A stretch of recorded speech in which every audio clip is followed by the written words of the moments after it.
Klean Radio starts now. Hey, Judah. How are you doing? I'm great. I'm Andrew. I'm your host with my co-host, Judah. And we just found out about you. We just found out about me. Yeah, we did. I didn't even know all that myself. Yeah. It's good to know. Anyway, we're a show about addiction recovery and life in recovery. Mm-hmm. And we love to get calls from people. Yeah, we're going to have like a free-for-all tonight. Yeah. You know, people, it's like we all the time we have, whether it's, our authors, actors, medical professionals, let's just ask questions that you have tonight, about treatment and about drug addiction. Yes, alcoholism in particular. Yeah, and I saw this movie. Sorry to cut you off. I saw this movie this week, 21 Jump Street, and it dealt with this stuff. I wish you would have seen it with me because it was that unenjoyable. Then we could have both joked about it. All right. Which studio paid you to say that? Fox. Okay. Anyway, we're from our flagship station, KFWB News Talk 980 in Los Angeles. We're live. You can actually watch us streaming on the web at kleanradio.com. That's with a K, Klean radio.com. We're also broadcasting through 760 KFMB in San Diego and 1600 WWRL in New York City. Good job. Yeah. That was pretty good. Yeah, and how can people reach us, Judah? They give us a call at 888. 888. She put the numbers in big for me, Caroline, who helps produce the show, and now it's even huger because I have a hard time. So big. So it's 888-29... You overcompensated yeah, with your glasses? Yeah, it's 888-538-2980. That's 888-298... 888-53. Carolyn, this apparently didn't help me. The number to give us a call is 88, and I am sober. The number is 888-538-2980. That's 888-538-2980 with any questions you have about addiction, life after recovery. Yeah, don't look at me like that. And, I stumbled a little bit. Look, it's bold. It's we have to question, though. You're going to have to take a drug test after this. Anytime you want, you could have my urine, Andrew. It'll be my pleasure, but you have to watch. And so I saw this movie this weekend called 20. I was a huge fan of the show. Right. Huge fan of the show. It was in the 80s. It was about obviously it was about cops that would go into high schools that looked like teenagers. And I loved this show. It was a drama that was sometimes funny. And I mean, when I was a kid, I just lost a little respect for you. Yeah, well, maybe. Okay. And I remember I'm a little younger. So for me, the 80s, I'm about 20 years younger. So growing up in the 80s when I was like a punk rocker that played football with jocks. That didn't make any sense. And that's true. So anyways, so listen. So I'm watching this show. So it was about cops that would go into high schools and bust them. So you were always, but the cops were cool. So you were sort of always rooting to be on Jump Street. Right. You weren't necessarily wanting to hang out with the people they were going to bust. Right. I watched this movie this weekend, and that's what you had to decide in your head, because the people that were having fun almost looked like more fun than the cops that they were arresting. If that makes any sense, what I'm saying. No, it does. But yeah, and they made it look. They glamorized what teenagers were doing out there and are doing out there, not look so bad. Well, they're trying to sell a movie, right? That's definitely true. But do you think that? I think that is a problem. I don't know. I haven't seen the movie, but it seems like that genre of sort of like stoner kind of like drug-using adolescent goofball films is just kind of like what it is. But do you think things have changed, or I'm just getting older and things were like that in the 80s too? I guess Porky's and those types of movies. There was crazy. I mean, Animal House. Right. That's true. Excessive drinking. I guess because I grew up in the 80s, so I saw more of the John Hughes movies that had the moral message or had the, They still had the stoner dude. They still had the stoner dude, but in the end, they were all cool together without the stoning. Without the stoning? Without the stoning, they all were able to get along. Like it sounds like medieval. Yes. But just a thought. And, It's a good question, though. Is media worse or better in respect to how we glamorize or deglamorize drug use? It's always been a tough thing, like the stupid commercial with the, this is your brain on drugs and frying an egg. That thing didn't work. That's You're right. Or, I fodder for more comedians than, Or when I grew up, I didn't say, I want to be this, and, or I want to be a track star, and then you see somebody shooting heroin, or I want to be a rock star, and you see somebody smoking crack. And you have the person come into your classroom, and you just sort of laughed. So people that don't know you, Judah, I mean, we just added New York a couple weeks ago. Yeah. Tell us a little bit about your addiction, how you got sober in New York. I did get sober in New York. I'm from Brooklyn, New York. I'm a New Yorker, you know, and I loved it. I grew up going to the city, going to CBGBs on Saturday nights with my friends, and you know, we'd go out to Cafe One, we'd go to these places, and it was cool. It was really cool. It was like this rite of passage to go and get drunk. But then one day, it wasn't any more fun. You know, it was like, it used to be, you know, let's all go together to the city. Then it was me buying, you know, bottles of Crazy Horse at the local bodegas. And if people aren't familiar with Crazy Horses, it tastes like gasoline. And, you know, you have a problem when you start thinking about, and I've thought about this a lot, is when you start thinking that it's cheaper to drink before you go out. You know you have a this with alcohol. You got to get drunk before right. You got to, and you hear people say this a lot. Well, you it's do. like binge drinking in college is like that. Right. But this is beyond that. Right, because then you're doing it with people. Yeah, hopefully. But right, if you're buying a bottle of vodka before you go to a Yankee game, you might have a problem. Yeah. And I got sent to rehabs all over. And I remember I was in this sober living halfway house in Mesa, Arizona, and this guy saved my life. His name was Russ Drinkwater, and he used to say to me, "You have to get Was he a Native American? No, Like, I don't know. like- He might have been. He was 75, 80 years old. This guy was really instrumental. And his name was really Drinkwater? Yeah, Russ Drinkwater. And What's the odds of that? I don't know. I don't believe it. And what's the odds of that? I find met that- this guy at a sober living, and he ran okay, it. He's all just right. a cool dude. And he goes to me, "You got to get sober in the place where you come from." And he goes, "You have to see." He said to me, "You know, I want you have to get a sponsor who's married, has kids. You have to see that this thing works." And you know, when you're drinking and people tell you stuff, it's like a fortune cookie. You're like, yeah, yeah, yeah. And I went back to Brooklyn, and that was it. I caught this. You know, I went to 12-step meetings. I started something I thought would never work for me, because a lot of people like me, I was in 6 rehabs. See, I think a lot of it's cumulative, though. You know, you go to first rehab, maybe it doesn't work for some people. Sometimes it works the first Right. time.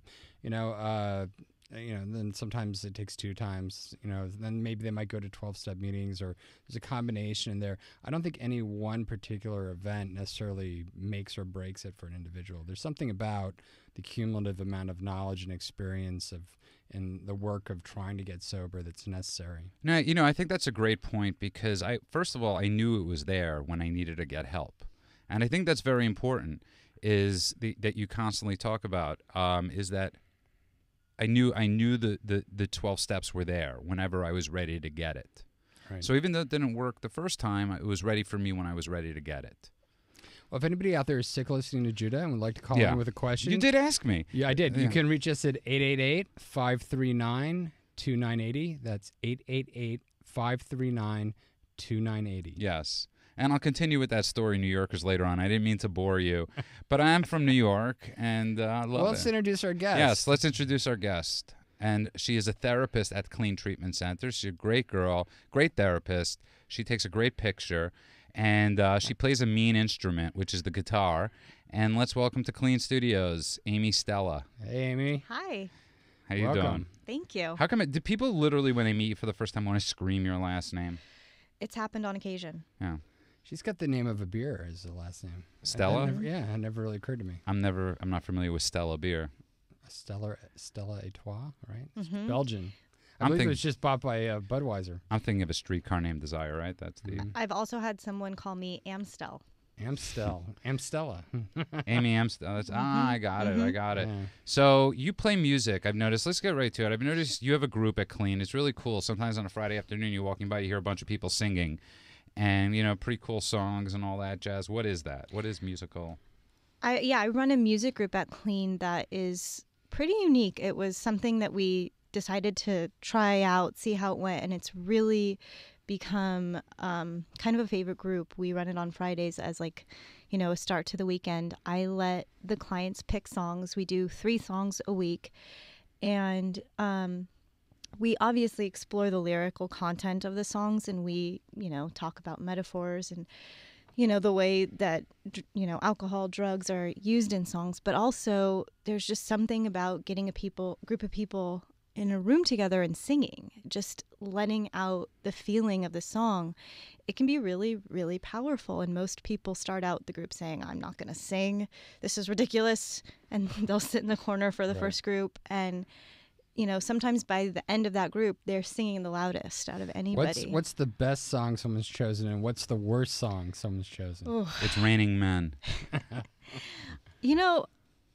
We did a song a few weeks ago. We did "My Way" by Frank Sinatra. It feels a little sacrilegious to say this, but especially to people in New York. No, but our New Yorkers are very liberal over there, so they're okay. Because I doubt they're that level. Yeah, that's true. Anyway. well, a lot of what happened was none of us really realized what the lyrics were for "My Way." We were just so used to belting out, the last line of the song. Right. And when everybody in the group kind of really took notice of the lyrical content of the song, they were kind of like, "Oh, I guess I've tried to do it my Maybe way." the fact that Sid Vicious covered it might have been a hint. Yeah. But I think there's something to be said what you were saying about how there is a power, in music. And we were just talking about this last week about 12-step meetings, encouraging people to go, not just 12-step meetings, but support groups. That there's something about a support group that, that brings out the power. And, I mean, it sounds like that's what you get, it's like almost people don't want to go, but then they feel this bond and they're like... Exactly. And, I think also a lot of times the people don't really know what to say. They don't have words to identify their feelings they may have been using for so long that it's just all kind of like stuffed under there and they're trying to work through it. And, borrowing somebody else's words and the emotion that's behind it by singing it out can really help open those wounds and sort of help them heal. So that's pretty cool, actually. So you're basically... So do people tend to pick songs that depict them? Yes, absolutely. Absolutely. Andrew, what would be your song? Oh, you don't want to know. Fat Bottom Probably, Girls. Yeah. Probably changes every week. Yeah. But no, that's actually really cool. And, if any, and to everybody listening out there, give us a call. Tell us what your song is. And I think because that's really cool that so what are some of the different songs? Obviously, you said My Way. What are some of the other? This week we did Creep by Stone Temple Pilots, which was a very interesting start to the group. And everybody kind of commented, gosh, the song is really a downer and it's really sad. And one person was like, God, I don't think this relates to anything. And a few people who, really related to the song were like, this song is exactly me. And then Scott. Beck would be like, oh, in a Beck. Has anybody Loser. picked that? No, Loser? we haven't done Loser. But after Creep, we did The Reason by Hoobastank. Great song. I know. Listen, I'm a fan. Don't look at me because you like Husker Du and I like Hoobastank. Okay? Sorry. Getting back. Yeah, it's okay. Okay. But, I mean, I actually agree with Andrew. When I was told we were doing that song, I was like, okay, I have to learn this song and I have to sing and play it. But 3 people started crying halfway through the song. The song was so powerful and it really impacted everyone. And I'm getting teary-eyed now thinking about the lyrics. And the if you listen to the song at face value, it's obviously a relationship song, but what the clients were able to say at the end of it was like, I am the reason I'm here and I'm the reason that I'm going to get and stay sober. And it was really powerful. And then our last song was Shake It Off by Florence and the Machine. And it was a really neat sort of segue from, a song so heavily about using to finding a reason and then shake it off, Do you think like the clients, and people that are getting sober, that there's that moment of clarity where they actually own their own addiction, or do you think they just have a moment of clarity where they realize they're an addict? Are there 2 different levels to that? That's a great question. I've seen both. I don't know that it has to be one or the other, and sometimes one happens and then the other does. I think it's kind of mixed, actually. Go deeper into that, because that's actually a great question. Because for years I used to say, you're asking, I used to say I could admit I'm an alcoholic, but I can't accept it. Right. It's that idea. Can you really actually integrate and I had the idea into yourself? Exactly. And I had a drug counselor that said to me, I don't care. He goes, you have it. Whether you want to accept it, admit it, bake it, whatever it is you want to do. And that's why one of my favorite things in the 12 steps is self-knowledge avails us nothing. Because it's like, you have a lot of people that go, oh, I know I'm this. Great. Now, what are you going to do with that knowledge? And I think that's what a lot of the hopelessness is in addiction, where people are at the point where they're drinking, and maybe they're out there tonight and listening on the radio and they're drinking and they can't stop, or they say they're going to stop. Maybe they stop for half a day and then they start drinking again. They don't understand why they compulsively keep drinking over and over again, or using drugs, same sort of thing. Explain that. Because I think people out there that are listening, many people out there, whether it's they're in it or their family I think that's is. where a lot of the shame is, you know, Right. and the anger from family members that look at someone who in the family that has an problem with addiction, and they see them compulsively using a drug that's not only hurting themselves, or alcohol as well as drugs, where it's not only hurting the individual that's using it, but it's, you know, hurting the whole family, and it's, you know, destroying them, making them angry, making them have to take responsibility for the person that's using, and getting past that anger and realizing that, yes, there was probably some responsibility that the person started with and using and taking things that they shouldn't have been, but within addiction, at some point they lost control. Right. And once they lose control, there's really this overwhelming compulsion to keep using that's really almost beyond their direct control at that point, or their ability to have insight to see that they can get help to control that usage. Because when they promise you that they're going to stop, they really mean it. Oh, they want to. Right. I mean, most people that are at that level Right. are dying to stop, And you know, but they can't. I think that's what people have a hard time understanding, because when an addict says, I don't want to use, and I promise I'm not going to, they really mean it. You know, think about people that smoke. Right. Most people that smoke don't really want to smoke anymore. Why are you looking at me? Because it's your last big addiction. By the way, if you just tuned in, you're listening to Klean Radio Live. That's Klean Radio Live. That's Klean with a K. You can find us on Facebook at Klean Radio. Again, Klean with a K, or kleanradio.com, all our past shows. Give us a call tonight at 888-539-2980. That's 888-539-2980.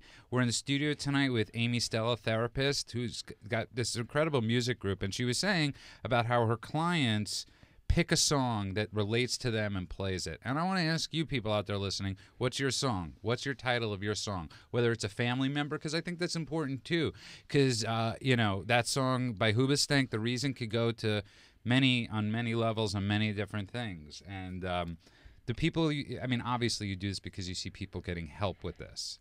Absolutely. So do people every week, do you ever get somebody that pick like the most depressing song, like, you know, like Loser? I know nobody's picked that yet. And in the end, they're singing Hallelujah by whoever Jeff sang Buckley. it. Leonard Cohen. Originally Leonard Cohen. Right. There we go. Amy beat us both. Yeah, she did wins. beat us both. I was going to say Bon Jovi. Or Jesus. Or Jesus. I've seen a progression. You know, at Klean, we're lucky to have the kind of facility where we have people who can stay long term if they need to. So I have seen people sort of pick songs that maybe they don't relate to at all because they're sort of afraid to deal with their, you know, emotional issues. And then as they're transitioning out, they're picking songs that are more either close to home or joyous. Like we had a client pick some really dark songs, and then his last song was I love my therapist. was What's Love Got to Do with It. Right. It's pretty close. Yeah. So Hot for teacher. So, Amy, what got you into doing this work? What made you decide to get into working with addicts and people with behavioral health problems?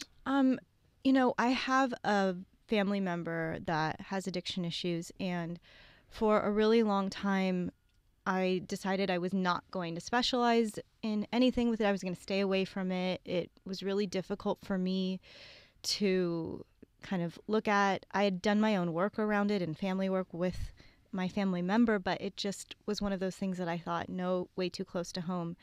And as I started kind of thinking more about it, it became very clear to me that this was exactly the work I needed to do. I had a really different insight into the experience than a lot of people I knew. And I really believe in the work that we do and have seen the work pay off. So I, slowly started dabbling in it. And as I did, it just became more and more powerful work. And what was that moment, even with your own family, where you went from sort of hopelessness to an idea of there really being hope for people that have addiction? Was there like a moment, or was there a thing, or was it just a gradual thing, or what insight really drove you to be hopeful about recovery?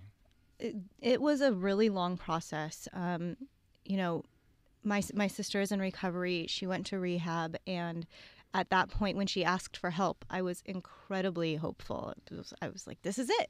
Right. Everything's fine now. Right. And I realized quite quickly that, it's just starting now, that this is not the end. And it really took our whole family doing some really deep work, emotional work around the recovery. My sister was doing her own work, but the family had to change as well, and we had to be a part of it.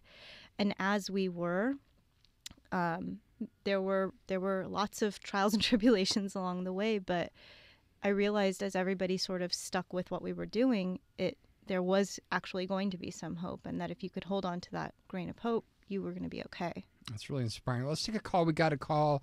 We have Michelle from Newport Beach, California. Michelle, welcome to Clean Radio. Hi. Is yours? My friend and I are driving back from Vegas, and we caught your show and we were listening to it. And Cool. Is your song My Michelle? yeah. But, you know, the comment about, you know, having a drink before you go out, I mean, is that really an issue? I mean, we're in our late 30s now, and we like to drink better drinks, and so we kind of get our nice drinks on before we go out, and we're just coming back from Vegas, and Right. Well, you know, I think that, you know, everything is different for everyone to some Right. extent. Number one. Number two, you know, is a tougher economy. So if you're going to, you know, want to drink some premium drinks, it's probably better to buy a bottle Right. of booze and drink some in the room and then go spend your $15 on your cocktail down on the floor in Vegas, if that's for your choice. The question really is when it becomes something that you have to hit like a level of intoxication to feel normal. Right. And I think that that's really the problem. Like what Judah was talking about earlier is where just before he could even function, he had to actually go buy a bunch of vodka, drink several shots just so he could, you know, then functionally go out and still maintain a level of being drunk so that he actually didn't go into withdrawals or feel absolutely miserable. like liquid courage. Exactly. You know, it's a great point what Andrew just said, because that is what I was referring to. But it's like I always say the difference between an alcoholic and a non-alcoholic was I needed I would drink to socialize, not socialize to drink. Okay. And that's a big difference. To socialize, I needed. The other thing, Michelle, is what we're talking about is also very common. You know, I guess you just mentioned you're in your 30s, so you know, in college, and I'm assuming you went to college, and that may be incorrect, Mm-hmm. but in college, people tend to binge drink, and there's a lot of heavy drinking before they go out, and a lot of that's because the drinking age is 21. So they'll stay at home, binge drink, then go out to a club, and then they'll sneak some drinks or whatever, you know, try to get in and use. And that binge drinking or heavy binge drinking at parties, most people mature out of that. You know, 80% of college people that go to college will binge drink within their freshman year. So it's a huge number of people that are out there binge drinking every night. Now, most people don't become alcoholic from occasional binge drinking, but there are some people that do and immediately become alcoholic. Almost, you know, within the fourth or fifth time of binge drinking, they actually have this inability to stop. There's a whole second category of alcoholics that progressively become more and more alcoholic over time. So when they were 20, they maybe only needed like 2 or 3 drinks to get drunk. When they're in their 30s, all of a sudden they need like 5 or 6. And then all of a sudden they hit 40, 45, and they're drinking constantly all the time. And then when it's 50, it's down to 1 or 2 again because they're right. Well, people think that they can, Right. you know, most people moderate their drinking. Yeah. Most people that go to college binge drink are able to like go on, have other activities occur in their life. Other things become more important. They're not alcoholics, so they don't actually have that compulsive desire to keep drinking. But they're... Let me ask you this, too, because this brought up another question that we started talking about. You know, because sometimes we do, and I know it's not a joke, but, you know, we do joke about, borderline alky because, you know, there were those earlier days when we were younger where we did binge drink a lot. And then, you know, then we move into wine or beers and, you know, and then we have a weekend like this. And, you know, Good sometimes it is kind of crazy that, okay, yeah, we kind of know like we were going to binge drink, you know, when we got out here and then we're gambling and, you know, the whole thing. And I only say this, too, because I'm like, well, I don't feel so like it's just us because So what? it's not just me or it's not just us two, like my friend and I that I'm talking about. Right. There's a lot of people doing it. Right. Let me just say this. A perfect example. The alcoholic isn't driving back right now. Okay, that's the difference between somebody Hopefully that's not. right, or you know what I mean. There's somebody that's going to have fun, you know, and all that stuff. The alcoholic, if he goes to Vegas, is staying in Vegas. I would say, though, Michelle, that the people don't generally know when they cross that line. True. For people that progressively drink over time more and more, they like are shocked sometimes by the stories they hear the next day about that they call their friend a bunch of nasty names, or that their friends couldn't get them back to the room and that they fought with them. And then episodes like that start happening more and more. Maybe they get a DUI. They actually break up with somebody, an important relationship. So, that's the sort of thing to look out for. And those are all warning signs that alcoholism's, really coming down the pike. And what we're seeing now is people actually are getting sober earlier instead of getting into sort of late stage alcoholism, which you see typically in people that go to AA, and what the big book of Alcoholics Anonymous was actually written for was for late stage alcoholics. We're seeing people now at younger ages realizing that there's consequences to their drinking and that, they have to do something about it. And so they'll stop without having gone, full-blown alcoholic. Yeah. Okay. Is it possible? Because now we are getting to an older age, and this comes up a lot, when you think about drinking. And I'll tell you what, Michelle, we have to go to a break. We'll keep you on hold. We'll be at about 3 minutes, and we'll answer this next question you have for us after the break. The discussion continues at cleanradio.com. That's clean with a K. You call us at 888-539-2980. Do you suspect a loved one is abusing drugs? Call Clean Treatment Center at 888-601-6040 for a free drug test and consultation. A treatment advisor is available to help you administer the test and answer any questions you may have regarding treatment and more. We are here to help. Call us today at 888-601-6040 or find us online at cleantreatmentcenter.com for your free drug test and the start of a promising future. Now, back to Andrew and Judah. Welcome back to Clean Radio. I'm Andrew, your host, with my co-host Judah. Did you say co-hostesses? Host. Well, because that's a Freudian slip, my friend. Well, no. So many levels we don't want to go to. We also have Amy Stella here, who's a therapist at Klean Treatment Center. Amy Stella. I had to do it one time. And we've been talking with Michelle, who's on her way back from Vegas. Let's give out the number one more time, though. The number for people out there that want to get through to us at Klean, it's 888-539-2980. That's 888-539-2980. We're discussing tonight with Amy, we're discussing that she does this music group where everybody, the clients, sing a song that has to do with their life that as they're going through treatment. So if you're listening out there, give us a call. Tell us what song you are right now at this moment. But let's get back to Michelle. Hey, Michelle, you still with us? yeah, I'm still here. How are you doing? Good. Yeah, the second part of the question I was going to ask, because this did spark up a discussion between us, and, as we're getting older, is it possible, like, let's say, we wanted to kind of sober up and stop drinking for a while, that maybe, I don't know, because it's like a lot of the signs are there, but you don't, you really are, because if you don't know, can you, sober up and then learn how to be in a moderation? That's a great question. The answer to that is yes and no, which means that it's different for every person. And there's a lot of different theories about whether or not alcoholism is a disease and whether it's progressive and it's irreversible, or whether people can moderate their drinking without problems. My experience is, from having done this for so long, is that it really is different for each person. There's some people that are clearly alcoholics and have early onset. So you watch them, their eyes change immediately, they become a different person, they can't stop drinking, and they drink all the time. The types of drugs that are coming out now, it used to take people a long time sometimes to become alcoholic. They would take 20 years of drinking before they couldn't stop drinking. But now we have drugs like cocaine that's readily available. Not that it wasn't readily available. I know, I was about to say that. But it's, it's readily available for people now. We have even worse drugs like methamphetamine. Pills. There's, all sorts of pills. And, most people are dying from binge use of multiple substances. In fact, over 58% of all overdoses happen when people mix one or more drug. And that often happens to people that are not, drug addicts or alcoholics. It's just they don't know how much they use or that they don't use.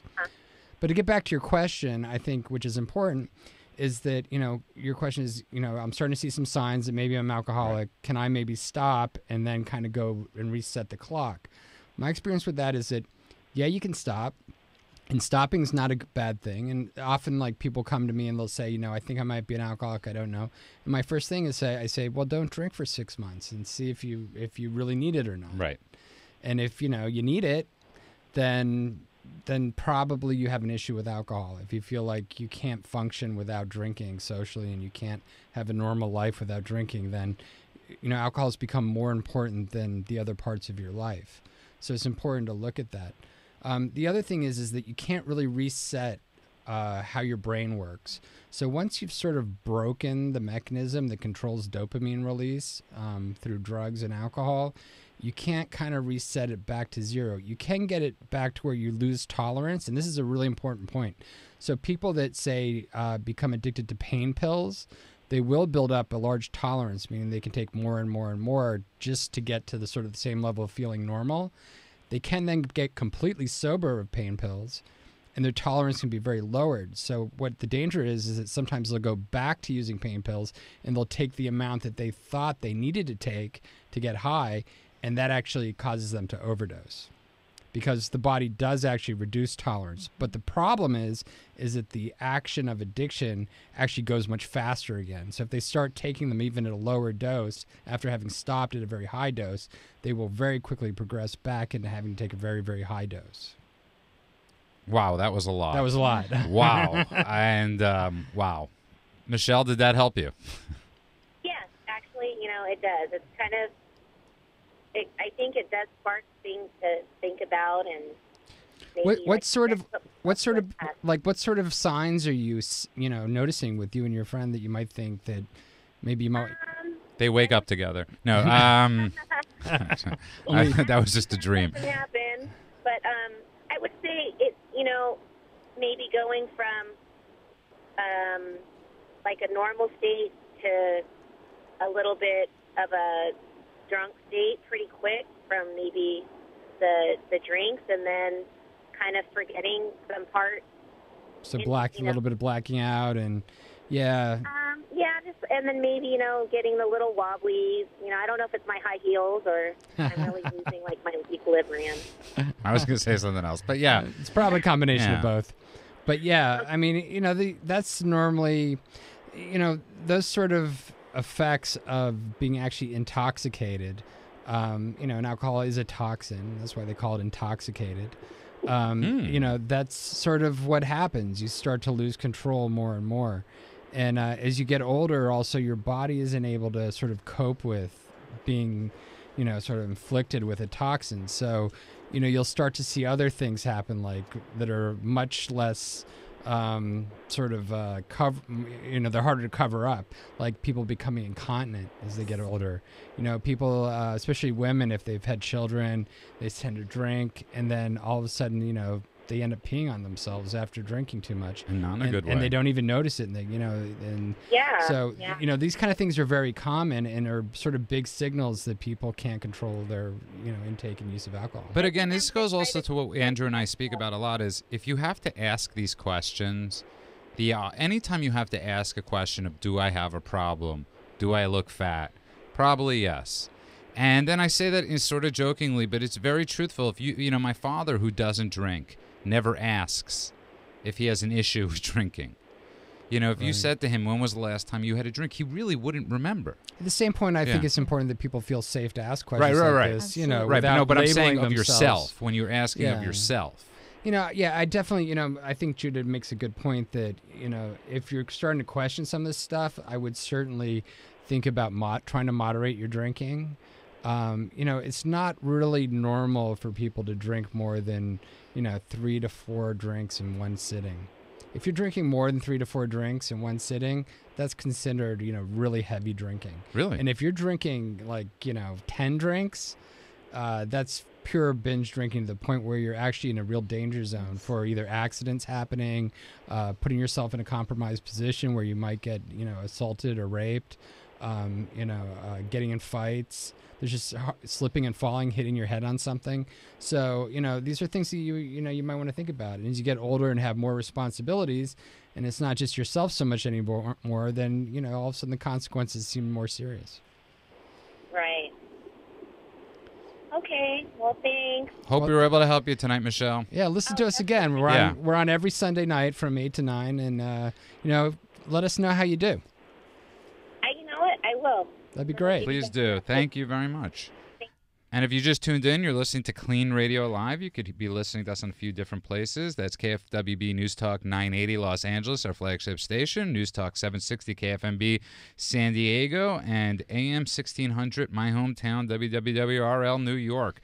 You could also find us at cleanradio.com. Watch us live, see what Andrew looks like, see what I look like, see what our guest tonight looks like, Amy Stella. You could also give us a call at 888-539-2980. That's 888-539-2980. I think we're talking about something extremely cool tonight because I think people do question that. It's, Question what? Alcoholism. What is alcoholism? And I was shocked what you just said because I didn't even know this. I'm comparing people drinking to my drinking. Of course. So, and my girlfriend was telling me this story about somebody that she knows that just drank every night would drink 4. And in my mind, I'm like, well, that's not bad. Right. Because I'm comparing it to the way I used to She's drink. 98 pounds. Right. But it wasn't her. It wasn't her. It was Right, a friend of hers. Right. But, true. I was referring to her friend. Right, her friend. I know. And, but that's a lot. I guess. Yeah. I never, but I'm basing it on me, and I think people in our culture are constantly we have this doing this. drunkorexia thing, too, where women won't eat so that they can drink because they don't want to take the calories in from eating. Which, Amy, you've seen this, right? Yeah. Absolutely. And I think there's another element to it with women, especially. There's this skinny girl cocktail. It's like marketed now. What is that? It's a mix for margaritas. but which is non-sugar mix. The irony is the most calories is in the alcohol. Oh, that's funny. Exactly. Which converts to sugar in your system. It's like Slim Fast when I tried that. But that, we've spoken about that. That was an issue of mine because I've had weight issues. Right. And I had a big fear of stopping drinking because I thought I'm going to gain weight. Which makes no sense. I know it's a crazy. That's crazy. But when you're in alcohol, that's how. But you don't eat. You're not. You're bloated. Right. And you have malnutrition when you drink too much. So you think you look skinny. The other thing is your idea of body perception. We call it body dysmorphic disorder. When you actually don't have the correct perception of your own body is very common in all addictions. Right. And when people get sober, one of the first things you often hear them say is that, wow, I looked in the mirror and I actually saw myself for the first time. Like, I could see in my eyes and I was back to a person that I didn't remember. And they start noticing their body. And, people that use cocaine and other drugs, they give people a really distorted view of themselves, a very, what we call narcissistic or high view. So they think, that they're extra special or extra great or, when in fact they're a mess. Right. It's like there used to be a commercial like that on the air where the guy would look in the mirror and you'd see him flexing and he looked amazing and then he put on his glasses and it was like this 300-pound guy. Right, so it's the opposite of drug glasses. Yeah, but I often say, getting sober is like the reverse of It's a Wonderful Life, or it's the reverse of Big. Have you ever seen Big, where he wishes on the genie that he could be a kid, and then the story always is in all these movies that's really hard is that it's just a glimpse and then you could change it. But when you get sober, it wasn't a glimpse. It's like waking up one day and life is actually there. All the damage is there. And I think that's something very important to say to people that are driving out there, whether it's it's your husband, your family member, or it's you, is that the damage could be done and it could be worked on. Well, they say people drive an average of 2,000 times drunk before they get pulled over for a DUI. I mean, think about that. Right. I mean, that's a lot of drinking and denial before you actually get caught. And then most people that get one DUI don't think they have a problem. Right. So, you get that's people. That's pretty amazing. Right? Yeah. So we got another call. Let's take another call. We got Barry from Brooklyn. Hey. Barry, you there? Yeah. Welcome to Klean Radio. How you doing, Barry? All right, cool. Listen, I hear enough talk about marijuana this and marijuana that. I don't believe that marijuana is bad. I think marijuana is good for your body. You think marijuana is good for your body? Well, there are a lot of people that agree with that. Yeah. What part of your body do you think it's good for? It's good for your eyesight. It's good for your eating. It's good for everything. Well, you are correct on that. Marijuana is good for people that have problems with appetite. So people that are suffering from cancer and can't eat from chemotherapy can smoke marijuana and regain appetite, and that stops what we call wasting disease. Studies on glaucoma, which are sort of the most famous sort of like Bob Marley reason, curing glaucoma, actually have been proven to be false, unfortunately. The most recent data coming out scientifically has shown that marijuana actually has no effect on glaucoma. In fact, actually might make it a little bit worse, which I was surprised by, because I'm not necessarily against marijuana. You're not at all. I mean, I'm actually pro legalization of all drugs. I think that people should have a choice. No, all drugs. No, all drugs like cocaine. Nah. Yeah, I know your camp, Barry. I know your camp well. Barry, where you from in Brooklyn? I'm just curious. Huh? Where you from in Brooklyn? Bed-Stuy area. It's my neighbor. My neighbor. Is your neighborhood. Yeah. What's it called? But it's very interesting what you just said, Andrew, because I don't think a lot of people realize this. Barry, all those things you're saying are true, and what Andrew was saying was that's why they give it to people. That's why they give it to people that are going through chemotherapy. Right. Explain to people out there that what pot treats isn't. It's not that it allows you to be. It allows you to eat. It takes away the nausea. Supposedly. But you see, with marijuana, if people stop smoking cigarettes and things like that there, and smoke marijuana, there'll be no problem or no noise, no fighting, nothing like that there in the war. Marijuana cool you down and make it height about things that is. The problem with marijuana, though, is that it's actually much more toxic than even cigarettes. You don't smoke as much of it generally. I mean, some people do. Most people will smoke 20-plus cigarettes a day. So marijuana is toxic than cigarette.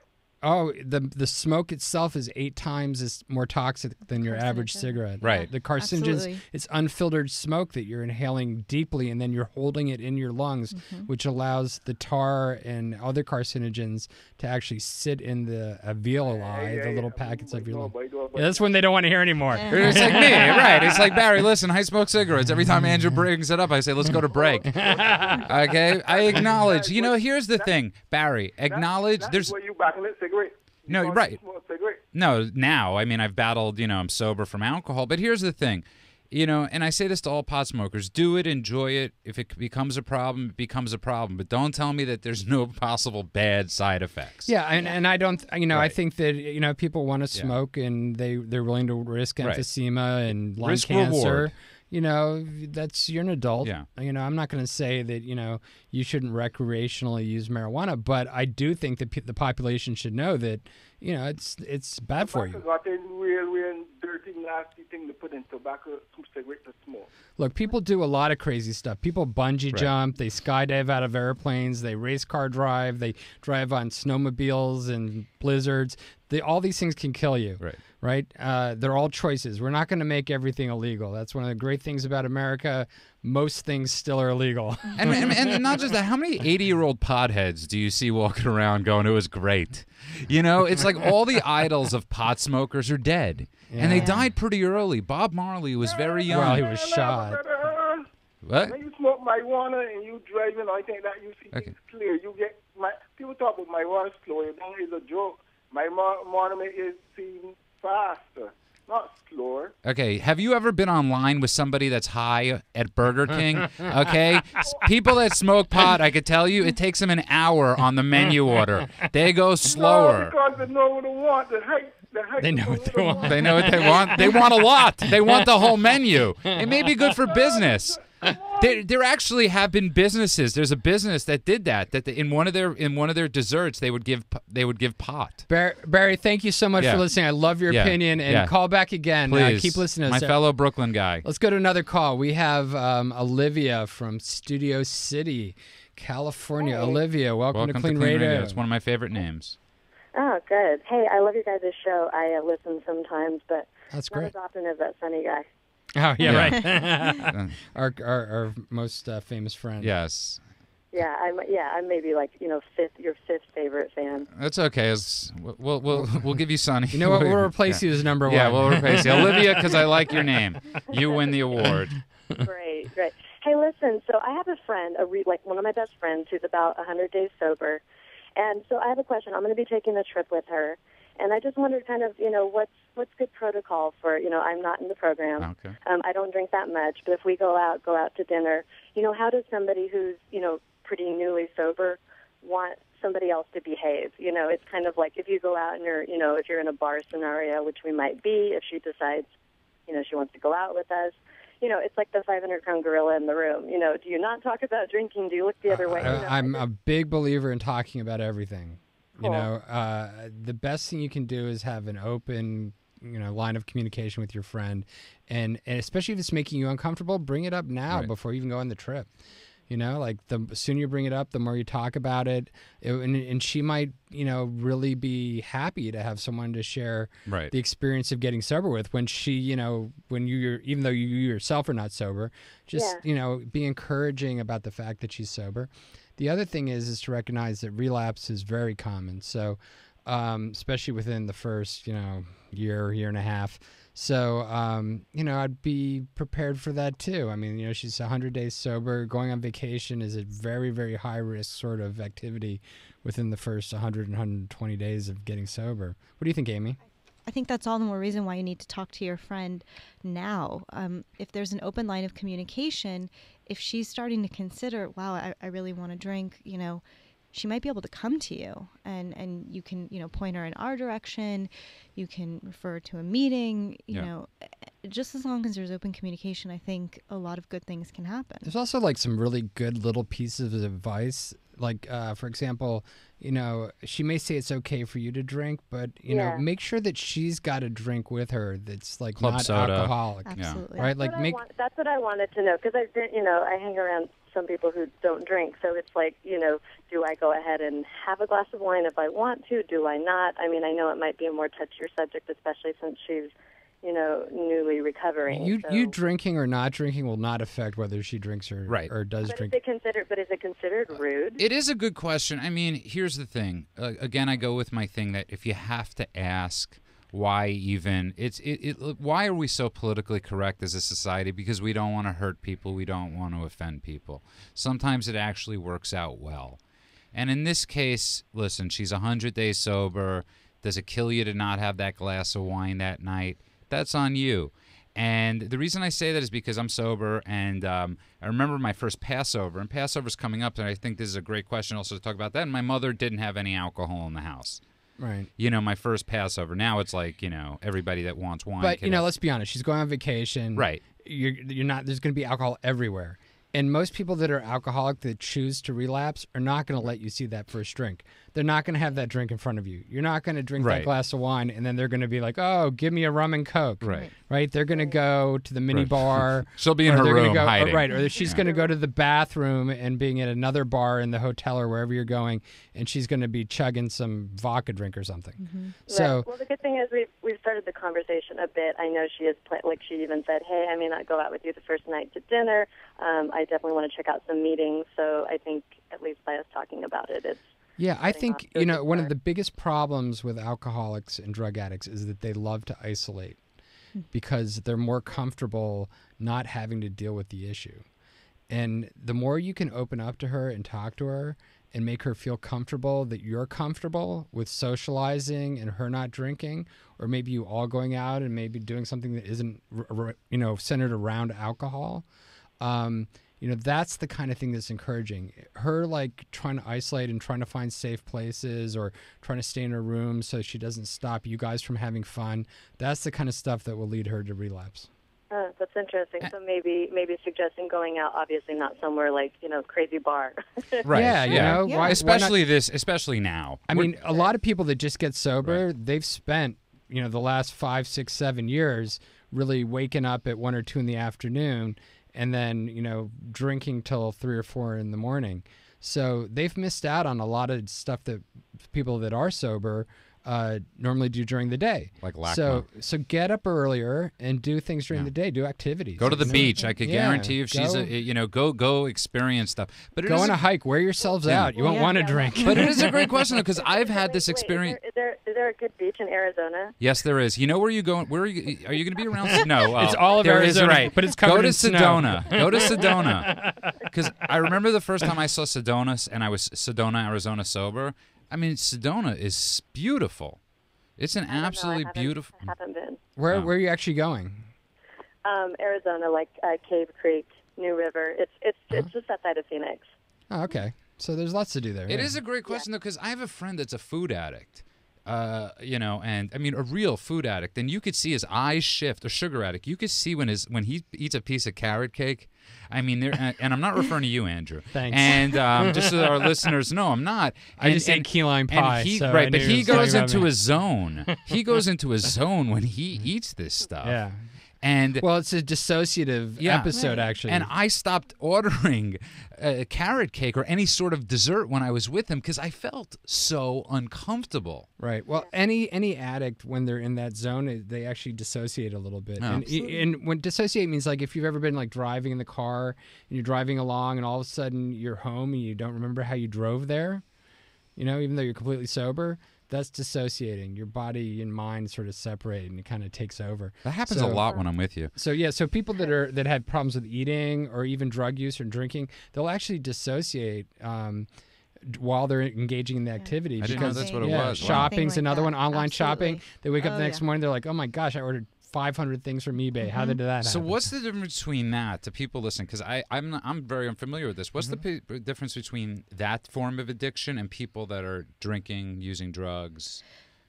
Because there seems to be a difference. When I was drinking, obviously you would do things, you'd black out. Right. But this almost seems to be when you're doing the food thing. Blacking you're not, out is the furthest line on the continuum of dissociative disorder. Okay. So, like, you're going all the way to the point where you actually have no memory of what you actually did at all, like completely. Right. Like, you don't know, and it can happen for a long period of time. Right. But this almost seems like when you start it, you're not even there in the first place. It's almost like with that person with the cake.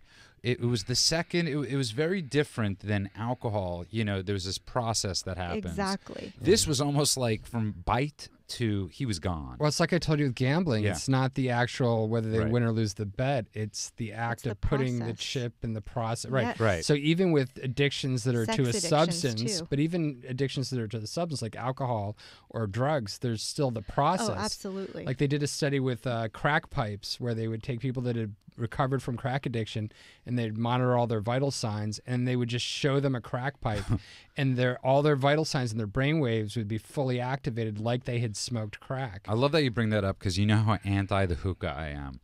And I am so I am He's got an anti-hookah I am a bumper ha- sticker. What's I going actually am on the same page. I as you. hate potheads. I really have a severe sorry potheads out there. Sorry Barry from Brooklyn, from Bed-Stuy. By the way, Olivia, thank you so much for the call. Yeah, Olivia, and if you have more questions, call us Yeah. back as well. We're always around, and you can always call us at Klean too. One of the things I like about having our treatment centers, we have people there 24/7 that can answer calls, any call about addiction or a problem you might be having, and you can call that number. It's 800-601-6040. Or go to cleanradio.com, or you can go to Facebook/cleanradio. It's clean with a K. That's there. I was about to say that, but I think that's so interesting that we're talking about this, and I hate that we're running out of time. But you were just saying, it's like that's amazing that that they have hookah bars, let's say, and you have a lot of people that are trying to recover from pot. I wonder if they have that. I'm sure they have that same reaction. Yeah, I think the process in and of itself is really a part of the addiction. I mean, Yes. the idea of Yeah, and some societies are very good at co-opting all of that into a ritual, right? So you have where there's effective use of drinking or use of, other types of hallucinogens, but they're ritualized into a very controlled environment and level of usage. Problem with America is, to some degree, like alcohol, we just go nuts. Right. We're just like, yesterday. like total binge drinking. Yeah. So we're in our last minute. I'd like thank everybody listening to Clean Radio. We're on every Sunday night between 8 and 9 on the West Coast and 11 and 12 on the East Coast. On the East Coast, because we're in New York. What about Mountain Time? And we're on all the time on the internet. At cleanradio.com. That's clean with a K. Let's give our big shout out to Amy. Amy, our guest. Yeah. Thank you so Amy much, Stella. Thanks for having me. You can find her at Thank You for the Song, Hoobastank. And that's I'm getting emotional. The discussion continues at cleanradio.com.